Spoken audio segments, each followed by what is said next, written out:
morning, good evening, good afternoon to you all, wherever you are. My name is Gloria. I'm part of the events team here at GetCoin, and I'm here with both Felix and Cullum from LUKSO, and they're going to talk about your building basics for your dApps in LUKSO. And before we get started, I just wanted to let you know, I'm going to take care of housekeeping real quick.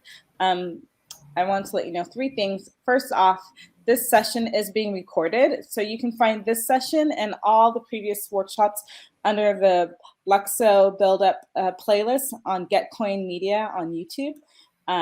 That's where all of these recordings will live, and so if you need to watch it again later, you can take a look at it there. Second of all, if you do have any questions, feel free to drop any questions in the chat. You can drop them in the chat or the Q&A. I'll go ahead and monitor both. And if you're watching on YouTube, you can drop it in the chat there, and I'll make sure your question gets answered. Last but not least, go ahead and say hi in the chat. Let us know where you are watching from and what you are working on.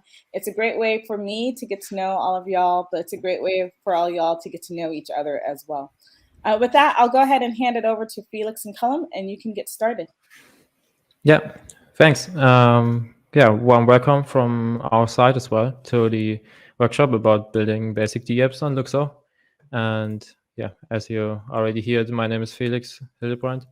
I'm working for LUKSO for almost a year now, started as documentation administrator, and now I'm caring about the dApps and community stuff. And yeah, you already know Callum from yesterday, but go ahead and introduce yourself as well. Thanks, yeah. Hey, so welcome to the workshop. I'm Callum, software engineer at LUKSO. So I work on some of the backend services as well as JavaScript libraries, and work on some dApps as well. So yeah, welcome. Okay, so about what we have on the table today. First, we want to give you an introduction to the Universal Profile extension, because yeah, that's the center point of building all the dApps and connecting with Universal Profiles. And then we also show you how to connect exactly to the Universal Profile extension and what might be different or what might be the same to extensions you already know. And then, yeah, we will show you some dApp examples and snippets about implementing our LSP standards and go through our LUKSO playground and, yeah, give you some insights how you can play around and copy-paste code snippets into your hackathon projects, basically. So that's it. And yeah, Callum will take over in the next slide. For any advice and further information you might have, you can go to the docs.lukso.tech. It's all technical documentation. You will also find guides there. And of course, you can visit our Discord channel. There we have the hackathon and development channels. And yeah, we are eager to help you out about any questions you may encounter during the hackathon. Cool. Yeah, so I'm going to give a quick introduction to the Universal Profile browser extension, and then we'll look at how you can integrate the browser extension into your application, and then a demo of how this looks in a working dApp. So if you've not already tried the browser extension out, this is what you can expect it to look like. It's basically a browser extension that you can use to control your universal profiles.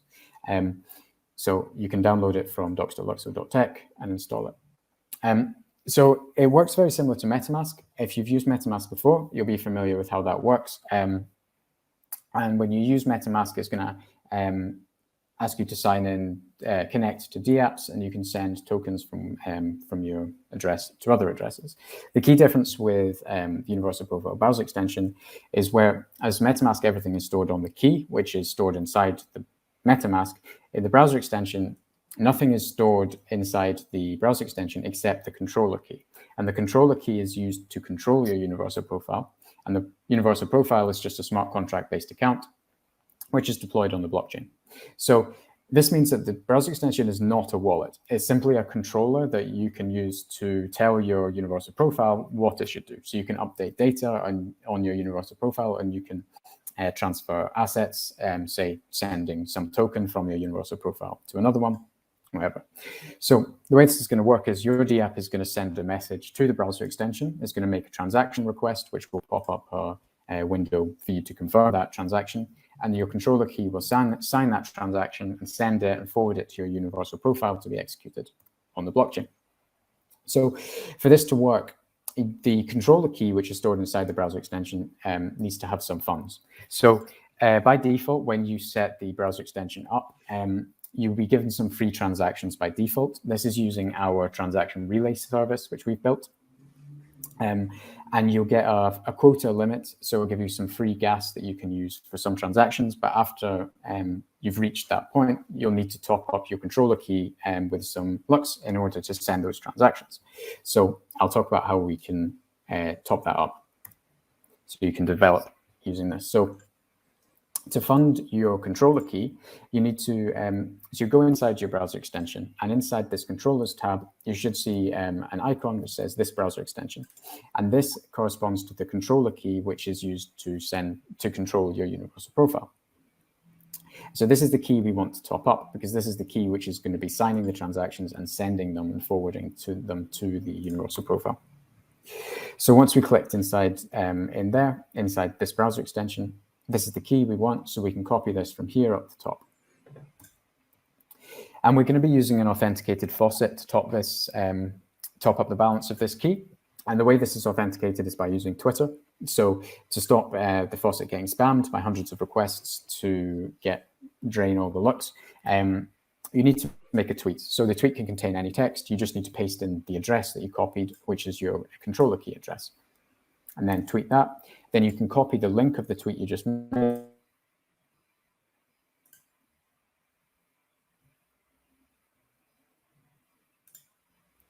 and request to get sent some LUKS.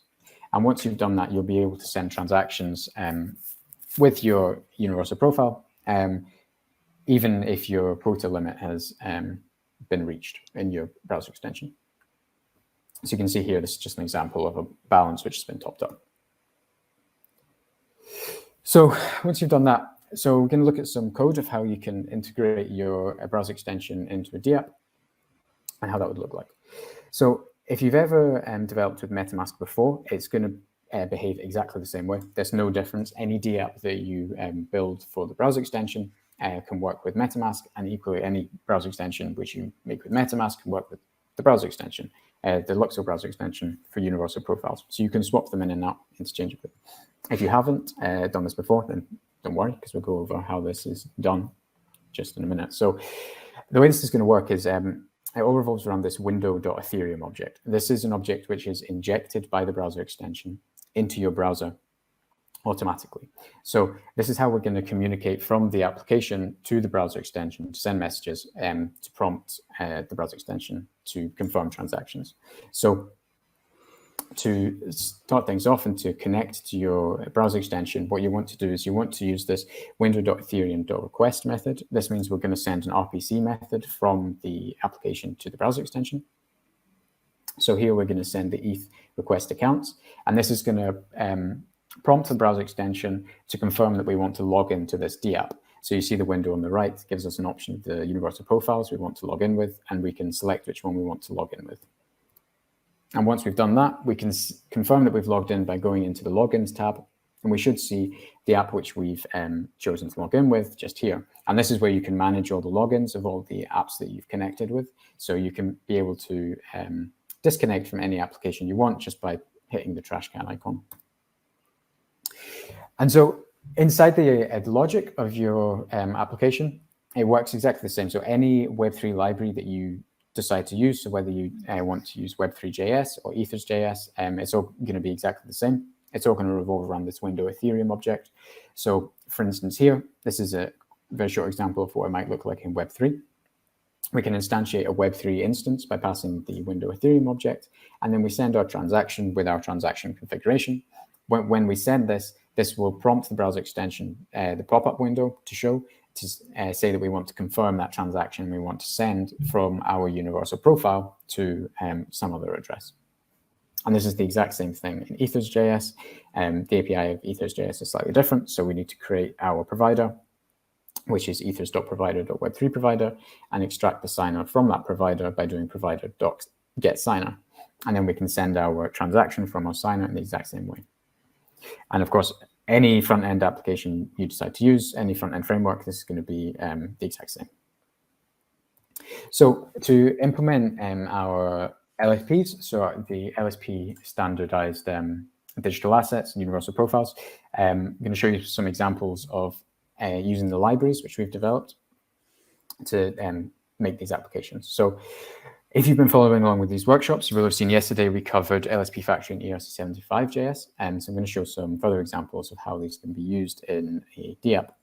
So here, if you wanted to deploy some tokens from your universal profile, you can instantiate the LSP Factory instance by passing the window Ethereum object.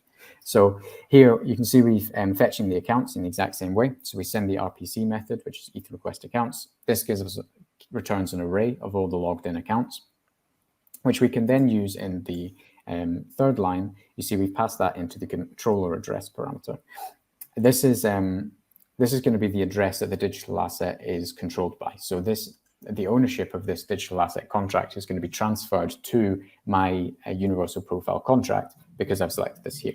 So anyone who logs into this dApp with their browser extension, they can deploy their own digital assets for themselves, and they will then be able to own their own digital assets very easily. And because we can pass in the digital asset metadata parameter, they can also upload their own images, description, token symbol, name, whatever. So it's going to be very, very easy for people to deploy their own NFTs and their own tokens from applications. And we can use the onDeploy events parameter, you can see here, which is inside the deployment configurations object in the second parameter. And in here, we can specify our callbacks that we use to show reactive deployment. So we can display reactive front-end updates. For example, we could show a loading bar as the token is deployed, or some updates and show which contracts have been deployed so far and which where the transaction hashes are. And we'll see in a moment, I'll show an example of a dApp which integrates all of these features I'm explaining now, so you can actually see how this would look actually from a front end and what this would look like rather than just looking at the code. So here, if you, for example, if someone was to log into your application using their browser extension and through their universal profile, it would be cool if you can display their metadata. So when you, for example, if you logged into a Web2 social media app, you would be able to have your profile picture and your name and all that. And you can have the exact same thing here. So someone can log into your application using the Ethereum request accounts RPC method. And from there, we can get the accounts. And using ERC75.js, we're able to fetch all of the metadata from that smart contract very easily. So here, we simply create the ERC75 instance using the account which is logged in, which is the accounts array. We're taking the first address, and this is going to be the one we want to fetch the metadata of. And then in the last line, we simply call fetch data LSP3 profile. And this corresponds to the key, which has been provided in the schema, which we import in line 1. So say we import this schema from ERC75.js, and this is going to enable us to encode and download the data from the from the universal profile contract. So when you do this, the output of this is going to be an object which contains all of the information that you need to display details of this universal profile. So the name and the description and the profile pictures, and all of that can be got super easily with just these 4 lines of code. And the exact same is true of digital assets. So if you know the address of a digital asset and you want to fetch the, say it's an NFT and it's got some images attached, or it's got some 3D asset file attached to it, you can get that really easily by just calling ERC75.fetchData, specify you want the LSP4 metadata, which is the digital asset metadata standard. And then that's going to return to you all of the metadata that's attached to that digital asset smart contract for you to display. So I will show this in action now. I need to change my sharing settings, sorry.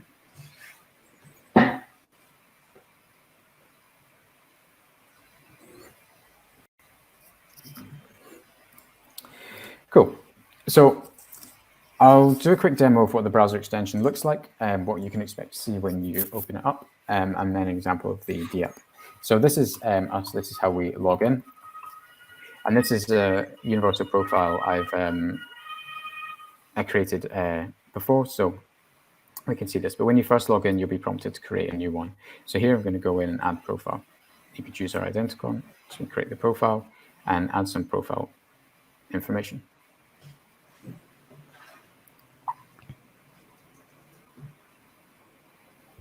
Give it a name, call it parrot. We can save this metadata. We'll see that this is going to be created. This is sending the transactions to the blockchain via the transaction relay service. And then we'll have our universal profile, which we can use.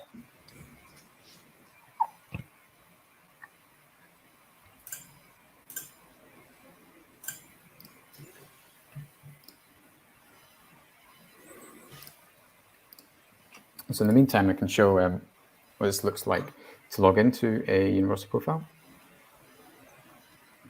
Okay, so I think our universal profile has been deployed. It's now just updating the data. So if we were to log into a dApp, we press the login button, and now we see we're prompted to log in with our application. So when I hit login, this fired the RPC method from the dApp into the browser extension, which is the ETH request accounts, which prompts the browser extension to pop up and say, do we want to log in? So now we can select a profile and log in. And now here we can see that my metadata has been displayed. So here this is doing the exact same thing which I showed with ERC75JS. So this is just fetching the data from the universal profile contract using fetch data, which gives us back the profile image and the name of the universal profile. So we can easily display this on our application for users, which provides better user experience. So this dApp is quite a simple dApp, which just shows creating digital assets, NFTs and tokens. So I'll show creating a token, and I'll give you another example of so this is going to use LSP factory under the hood to deploy the token. So you can see what that looks like. So here we'll call this workshop. Token symbol is going to be demo.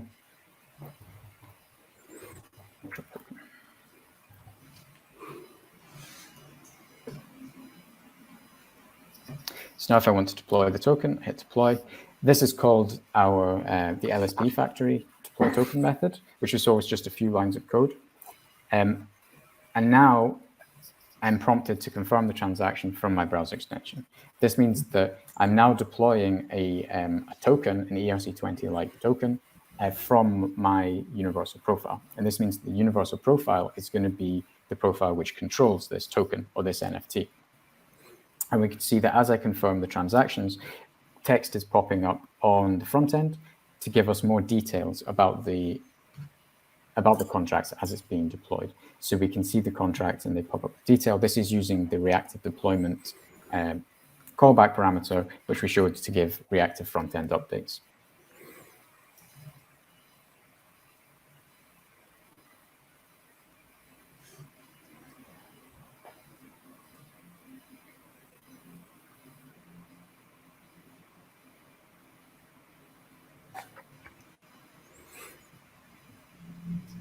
And once this is deployed, we'll see this showing up in the front end of the application.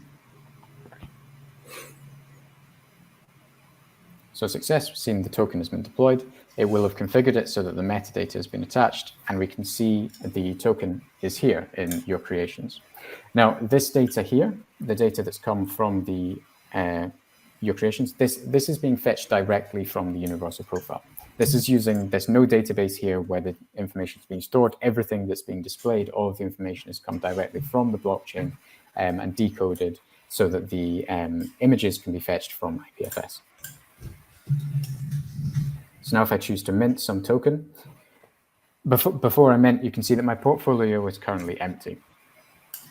And if I mint, we would see that just with one transaction, my portfolio will be increased. This is what we'd expect. You expect to be able to see the tokens very easily when you mint them because I'm being transferred some tokens. However, if you were using MetaMask, you wouldn't see this because MetaMask has no way to track which tokens an address has received. So I've now minted one token. We can go back and we can see that I've received one.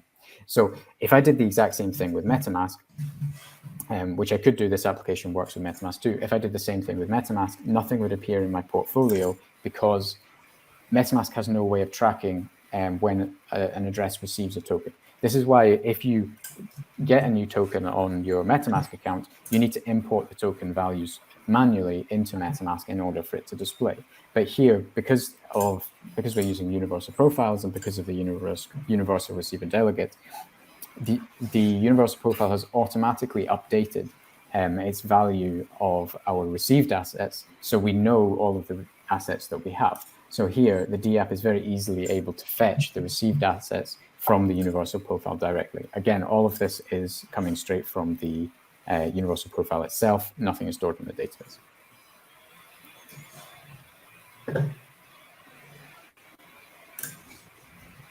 So I think that concludes this presentation. I'll pass it over to Felix, give you a quick demo on a code demo, just to show you some code snippets, how this might look.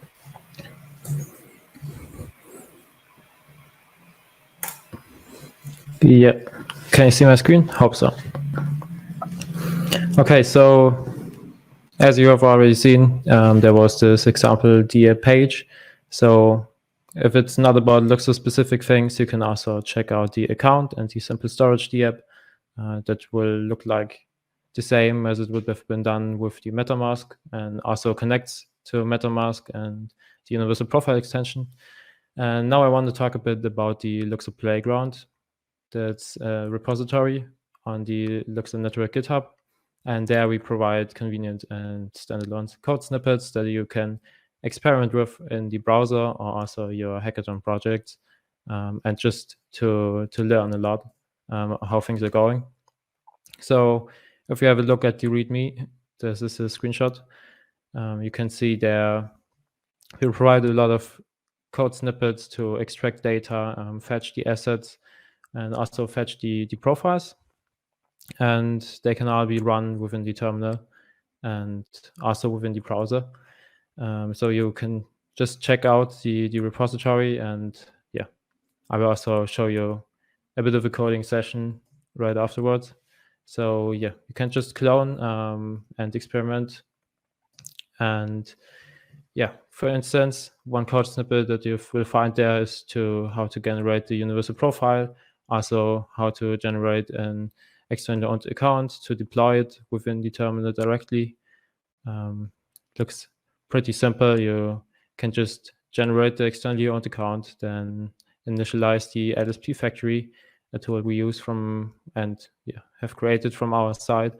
And then you can pass the parameters of your private key to deploy the profile. And then you can actually call the deploy function with the LSP free profile JSON. The JSON data is a string that contains all the JSON object with strings that represent all the metadata of a profile. And this also can be updated, as you saw in the workshop yesterday. So if you have questions on this, just rewatch the video. And yeah, to fetch universal profiles and also assets, there's an fetch data function of the ERC725JS library, also a library we use quite often to just simplify things and have a convenient way of interacting with profiles and assets. And yeah, there you can just create a new profile with the schema that we provide in the LSP repository. And then you can just import this, put in the schema, your address, and then yeah, you can actually just fetch the data from the universal profile address with a key that you import. So if you call fetch data without a key, it will fetch all the data and you get back everything. But as I told you, it's a JSON object, so you can also get back specific parts, and this is true for the assets and the profiles. So if we have a look at the profile keys, then you can get the LSP free profile that shows the data of the universal profile, but you can also directly get all the issued assets and the received assets. And further apart, you can also fetch all the owned assets from a profile really quickly. And yeah, to showcase them, we can just have a look at the LUKSO playground. So these are all the folders. There's some convenient functions where you can, of course, create an account or like check if the address is the right way. So if you're a junior developer just gotten into the hackathon, then you can have a great time here experimenting with code snippets and combining them. And yeah, we'll also add some snippets here to create assets. For now, we just provide a file to create a universal profile directly, which you just saw, the code snippet. It's just a universal profile, and then you can deploy it. And here you can also see the JSON string you can input with a name and description, tags, and links, of course. And yeah, we have a look at the LSP dApp. So if you just go to the example page and head to the LSP dApp, you can create some tokens. And yeah, the app is really modular and you have lots of components there. So the convenient way of fetching data is that it's the same function basically all the time, and you just use different keys for the mapping. So you always have a mapping of a key, the information key, and then the actual information, and you just call the right key on the profile or the asset to get back information. And this way we can create a simple, convenient code snippet that works all the way around to create this profile component on top here. So you see this profile picture and the description and the name. And if I'm gonna send a token and input in some address, then you can also see a profile picture here with the name and so on. And this all uses the same function, the LSP free data that is being fetched. And yeah, the same function is also true for all these. So your creations will just call all the assets of a profile. The portfolio will show all your owned assets. So this is basically the same function because we can read information from the smart contract directly. So if we jump back into the LUKSO playground repository, then we can just have a look about, let's call the fetch profile information. So within the code, we have a sample profile address that we want to fetch. And then, as you can see down here, we just instantiate the profile and then fetch the data from it. So let me just run this quickly.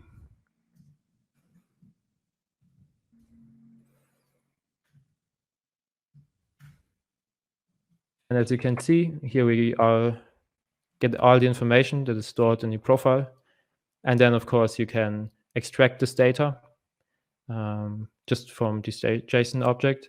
And if you're curious about how to do it, then there's also the extract folder, which shows you how you can get the information of the different keys separately.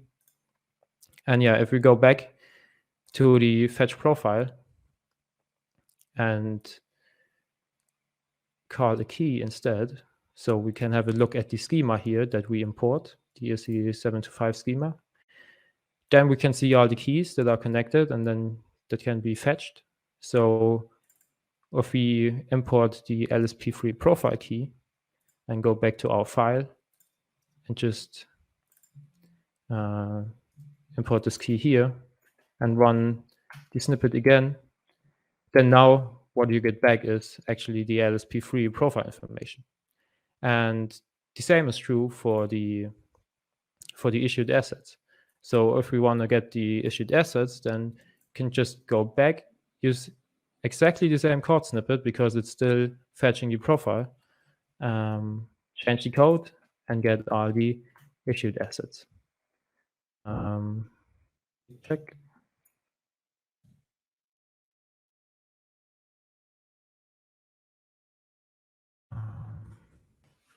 What's going on here? That's correct. Okay, yeah. You can see in the value, it gives us the array. Yeah, so here you have the values of the two issued assets. And if you go back and let's have a look at the received assets. then you can also see some more because the profile already got some assets. So now we have 4 NFTs, that were received. And then, of course, this is everything you received. And if you want to check if it's owned, let me check the snippet. Then we also have a snippet of the owned assets. So what it basically does is it checks all the received assets. You can see here, fetch received assets from the owner. And then it just checks the balance of the owner. So if the owner has a balance greater than 0, then the asset is still owned. So that's super convenient to just fetch all the owned assets. Let me call this again. Current. That's the issued ones. The owned ones, and now you get back all the assets that are still owned.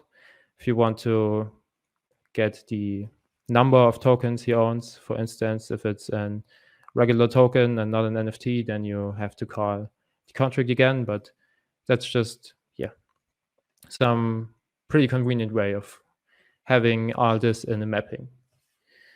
And to conclude the workshop from today, so if you have any questions, go to the Discord, of course, and we can also answer a lot of questions here today, I hope. And then there's the docs.luxo.tech that has all the guides, also the full guides to every snippet that is provided within the LUKSO playground. And then you can also check out the repository and, of course, the sample apps. So just to show them again, there are some example dApps, and you can just experiment. For instance, call the balance of a profile and just a simple login.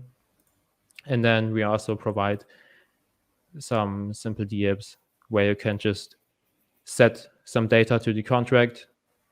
So here, this is a pretty simple contract. They can get a value and set a value. So if you're writing a hackathon project that implements your own smart contract where you store information, then you also have a little example how this will work out. Okay, so back to the presentation. Of course, experiment with the example dApps. They will grow, so we have plans to provide a lot of more future example dApps. For the hackathon, of course, we want you to experiment on your own and provide own ideas, and then we will collect some feedback. Also for the hackathon, what's needed. We already collected a lot of feedback around the vault, so we will hopefully also add an example dApp on the vault side and how you can manage and create some. And always provide feedback so we can adopt. For the hackathon itself, it's quite good that we don't have a lot of example dApps, so you can figure out stuff and be creative on your own. But for the future and production in mainnet, it will be pretty helpful for everyone to have a wide variety of example dApps, and then everyone can just look into code snippets and get the way done. Some shoutouts at the end. So we've been pretty active in the Discord, and you've been too. So thank you for everyone that provided questions and answers for others. So quite cool to see you all helping out each other. And we're watching. If you have any further questions after this workshop, then feel free to message us on Discord. And it's great to have a bubble of creatives just being so interactive during the hackathon, and hopefully this will stay on for much longer when we build some more dApps. So thank you, everyone. Happy hacking, and now you can get off your questions. Awesome. Thanks, Felix. There is a couple questions that I saw in the Q&A. So if you do have a question, feel free to drop it in the Q&A, and we can go over those questions. So this one is to start. Is there an easy way to revoke smart contract allowance a token approvals? As in MetaMask, it cannot be done. You need to use a third party like revoke. Yeah. So the first thing to note with this is approving smart contract, like token smart contracts, is kind of a legacy thing as far as we're concerned. So this is an ERC20 and ERC721 feature. In the token and NFT contracts which we deploy, so LSP7 and LSP8, there is no approve function. You don't need to approve the contract before you interact with it. And because we're using the key manager and things like that, it's much safer. So we can just interact with it right away. So you don't need to approve before doing it. So when you go for a token transfer, you don't need to do two transactions in order to do that. So that's the first thing. Second, there isn't any way, as far as I'm aware, of revoking for ERC20 and ERC721, but in theory, we shouldn't need this. I hope that helps. Awesome. Okay, so the next one will be this one, and it says, will the app extension to work as a wallet as well? Yeah, so I think, so in the presentation I mentioned that the browser extension is not a wallet. So it behaves as if it was a wallet, but the distinction as making is that any of your NFTs and tokens are stored on-chain on your universal profile contract. Nothing is stored in the browser extension. And the reason why I think it's important to think of it as not a wallet is because if you, for instance, lost access to your MetaMask that stored all of your tokens and all of your NFTs, if you lost your keyword phrase and you could no longer get into that MetaMask, like I would be very sad if I lost my MetaMask, right? But if I lost access to my browser extension, which controls my universal profile, I can have a backup key, which means that I can lose access to my browser extension. And it's fine. It doesn't matter. It's just a key. I've got another spare key I can use to access my universal profile where all of my tokens and NFTs are stored. So it behaves as if it was a wallet. It's got all the functionality as if it was a wallet, but with added security, which only comes from it not being a wallet, because you're no longer tied to the browser extension itself, because you can have multiple ways to control your universal profile. You can have multiple keys, which you can use. Yeah, maybe the word wallet will have to be redefined in some future, because as we know wallets today, they only have one key, and now it's much more simple to use and interact. So it only works if you have multiple keys or controller keys. So make sure to set up multiple in the key manager. There will also be some cool features for recovery that will come in the future, hopefully. So just an upgraded wallet. Let's keep it that way. Never store anything on a wallet with only like one key. Yeah, that's also a point. So we've got a standard which is currently has been developed about about contract recovery. So if you've got a universal profile, you can basically set guardians, which you can nominate to recover your account, and they can have a vote, and they can nominate and they can verify that you are who you say you are to regain access to your universal profile. So there's other mechanisms that we can implement through standards that we can use for added safety, which we wouldn't be able to do with MetaMask, for instance.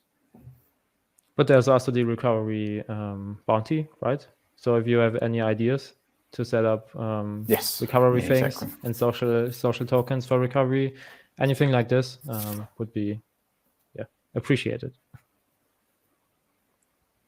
Awesome. Okay, so the next question that I see is here. Is there a specific reason why the playground is still using L14 network? Yeah, we're working on this. It was in the discussion today already. So the current standards already use L16. I think you're referring to the legacy ones.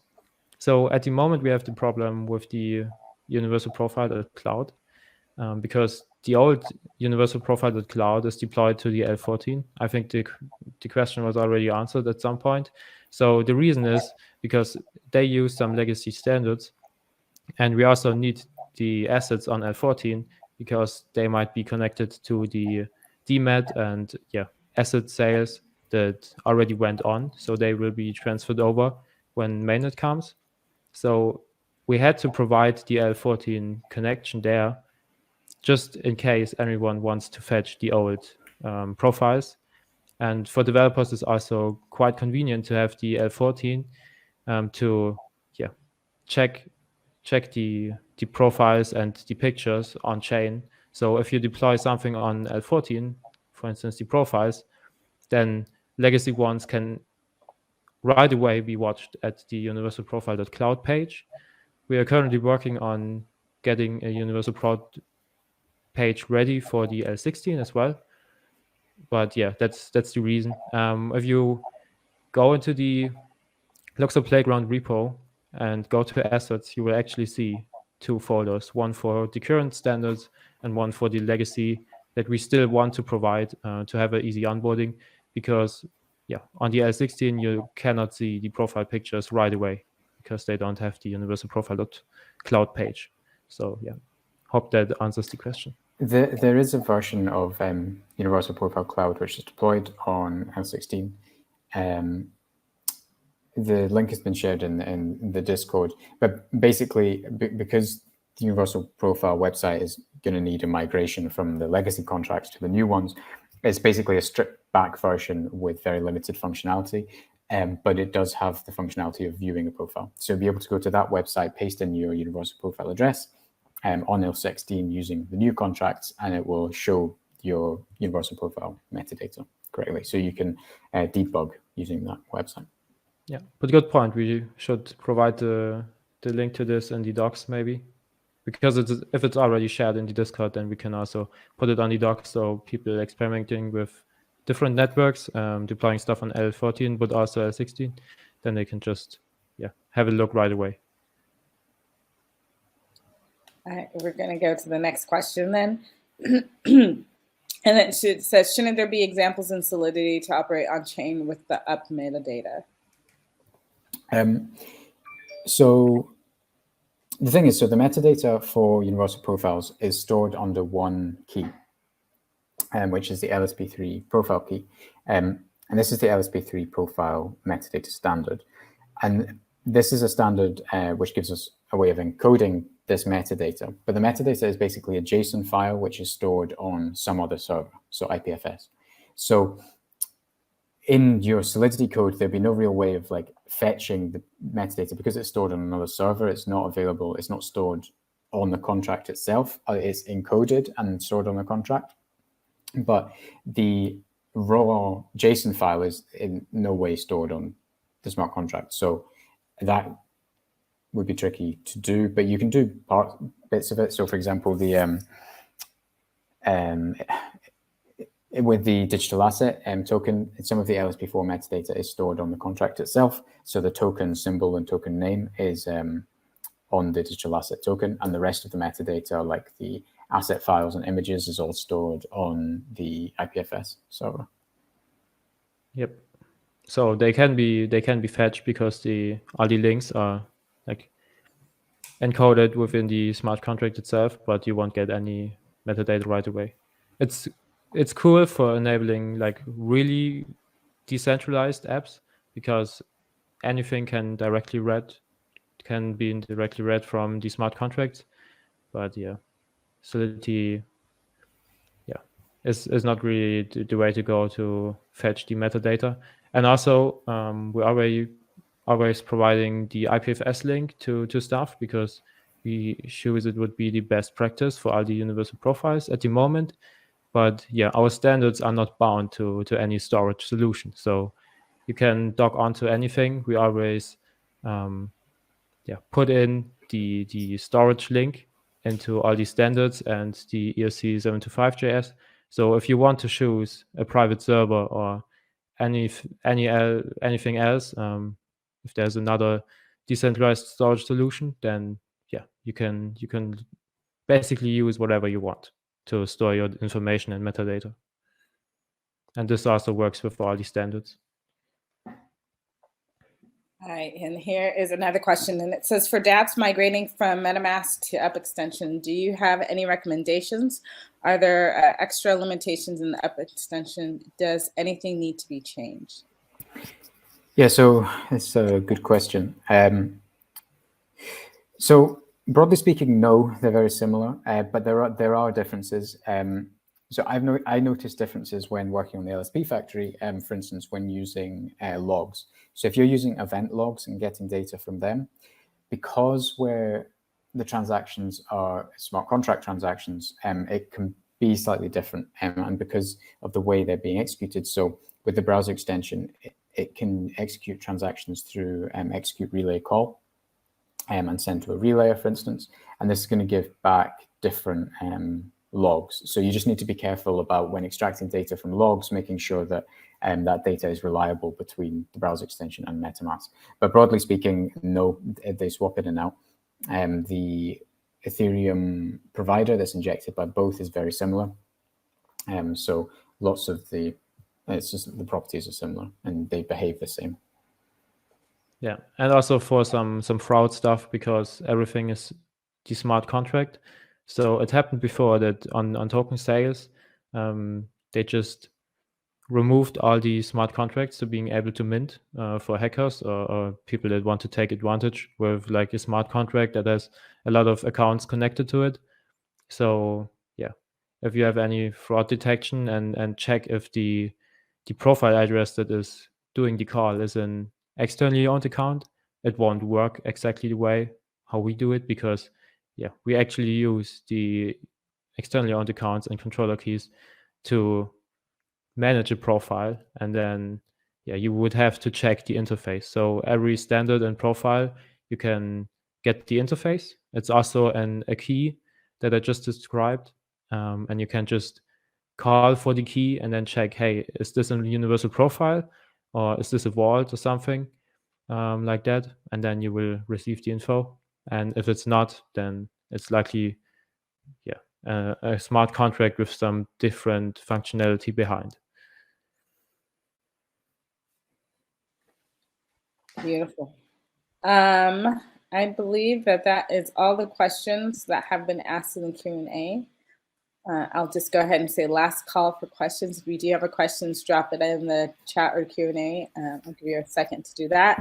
If there's questions that come later, please ask them in the Discord as well, because we'll see them and we'll get back. So. Yeah, beautiful. I don't see any other questions. Perfect. So with that, I'll just say thank you so much to Felix and to Cullum for going through this. It was super insightful. And also thank you for all of the hackers watching. Your questions were great. I'm more than happy to give back time so y'all can get back to hacking. The only thing I want to remind y'all is the next sessions that you'll have will be office hours, and office hours are going to start on August 3rd, and they'll be at the same time. So go ahead and start hacking, and if you have questions, reach out via Discord or come to office hours, and they will be able to assist you there. With that, have a great day and happy hacking. Bye, everyone. Yeah. Thanks, Gloria, for organizing all the workshops. Of course, anytime. I'm excited to see what people are building. All right, you guys, have a great day. Thank you. Bye. See ya.